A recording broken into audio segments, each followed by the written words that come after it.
దేవాలయమును పడగొట్టి 3 దినములలో కట్టివాడా, నిన్ను నీవే రక్షించుకొనుము.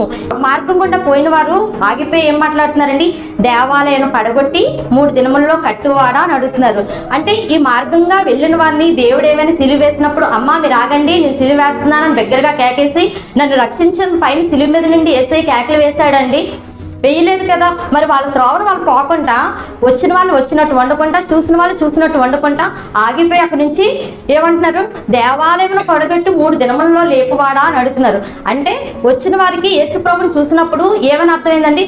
ఈయన దేవాలయాన్ని పడగొట్టి 3 దినాల్లో లేపుతాడు అనే విషయము వీళ్ళకి ఎలా తెలిసిందండి? అంటే యేసుక్రీస్తు వారు ఎన్నో వర్తమానాలు, ఎన్నో సమాజ మందిరంలోకి వెళ్ళి ఆయన ఎన్నో బోధనలు చేసినప్పుడు వీళ్ళకి ఏంటి అర్థమైందంటే ఈయన యేసు ప్రభు అని అర్థమైంది. కానీ దేవుడిని అంగీకరించలేకపోయారు అనమాట. దేవుడు చెప్పే ఒక అర్థం అయితే వీళ్ళు ఆలోచించుకునేది ఒక అర్థం అండి.